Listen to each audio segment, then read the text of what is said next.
Ricochet is created when the bow is thrown onto the string and the bow bounces naturally.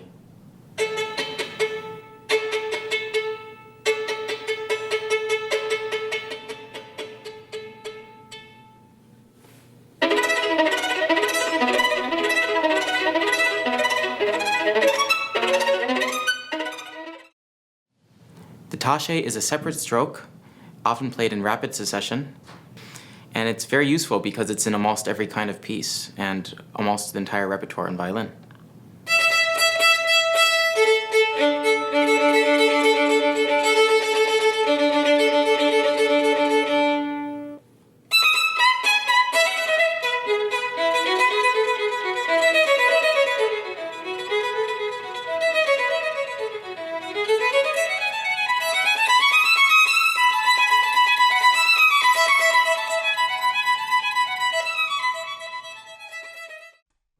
Spiccato sautille is a stroke that is created when the bow is moving horizontally rather quickly, and the natural bounce of the bow gradually creates a bouncing stroke.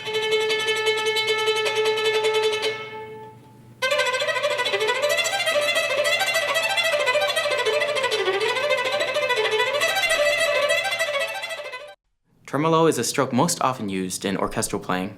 It is created when the bow is moving back and forth very rapidly, often without any defined meter.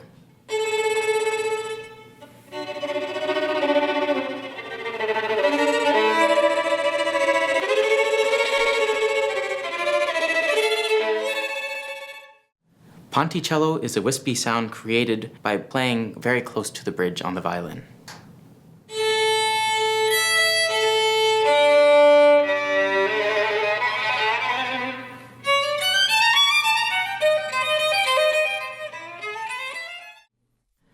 Colegno is a stroke created by throwing the wood of the bow onto the strings of the violin, creating a very different effect.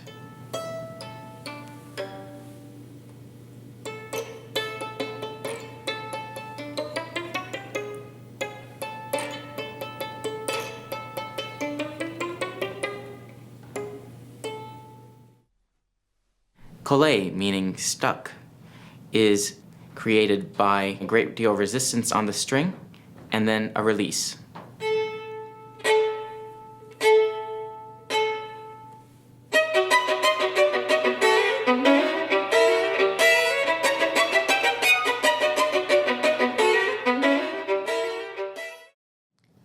Martellet, a hammered stroke, is created by catching the string and then releasing it into a longer stroke.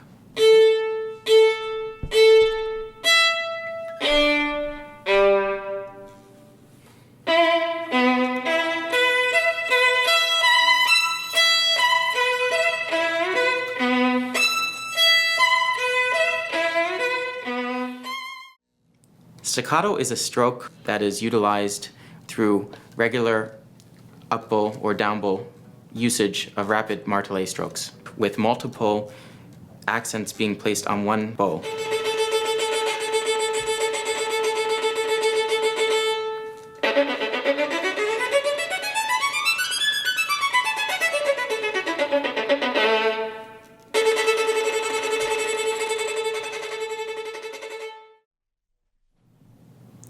Legato is created by sustaining the bow on the string through multiple notes.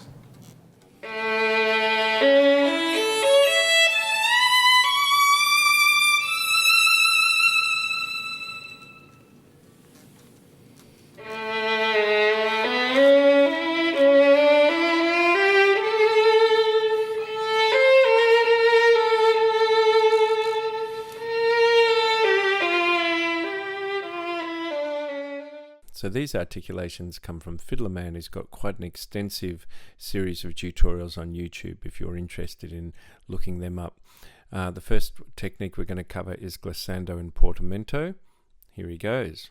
Hi and welcome to fiddlerman.com. Today I want to talk to you about the word glissando. Glissando comes from the French word glisser, and it means to glide the note over the string, or to glide a note, right? So if you basically put your finger down and glide it over the string, that's a glissando. I'll give you a good example. In the Emperor's March, you start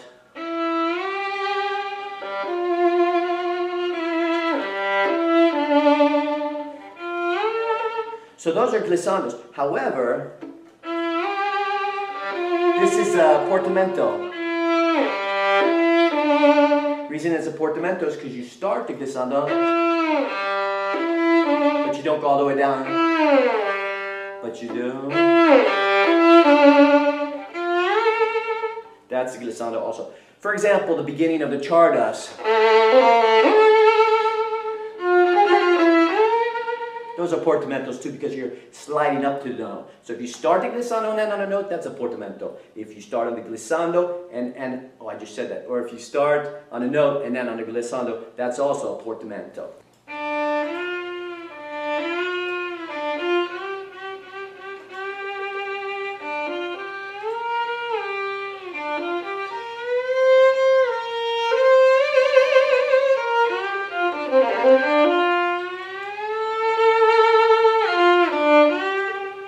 Hi, and welcome to FiddlerMan.com. Today I'd like to talk to you about trills. Trills are ornaments, embellishments, fluctuating between two adjacent notes. Usually they're either a half step or a whole step apart, and most often it's marked in your part. If it's not marked in your part, then you automatically go for the note that's in the key signature. So here's a typical trill. I'll take a C natural and a B natural.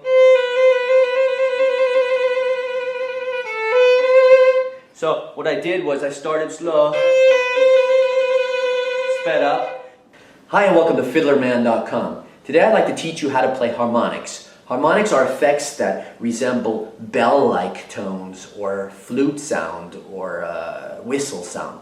And they're used to enhance or to color your playing, play a little differently from time to time, give a little more variety. They're used in all genres of music from classical to jazz improv, and you achieve them by dividing a string into various fractions. For example, if I want to play a G above my open G, I'll put down my fourth finger in fourth position. That'll put me at half the string. So I'm dividing the string in half. Play lightly, don't press hard with your left hand, and allow the string to resonate.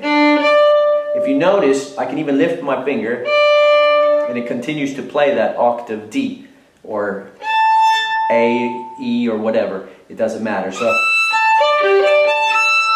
now, if I play the G, that's one octave. Here's another octave.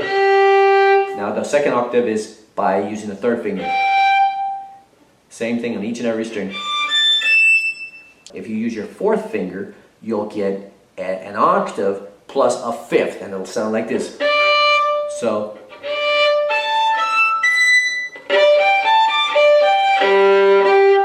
those are the three simplest harmonics.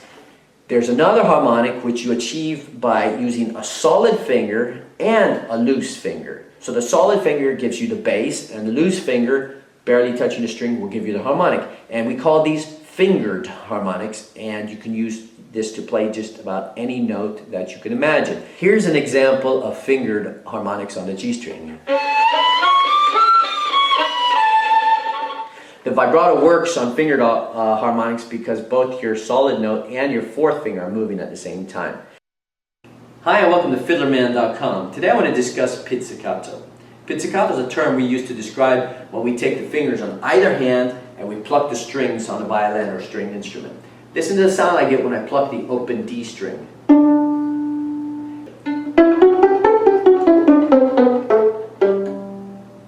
Hi and welcome to FiddlerMan.com. Today I want to talk about playing double stops, and I want to use the exercise by Sevcek called Exercises for Double Stopping, and we'll start with the third one, which focuses on sixths. So this is a particularly good one to start with because you focus on each and every note before combining the intervals. So you start on the G, and then you play an E, and then you combine it.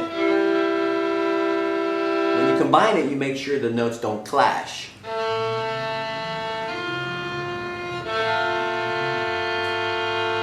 But beforehand, you should almost hear if it's going to clash.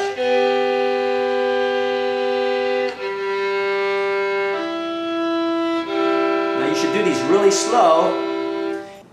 So it's kind of like, it's a good vibrato when you're going to play 16th notes. I'll give you an example.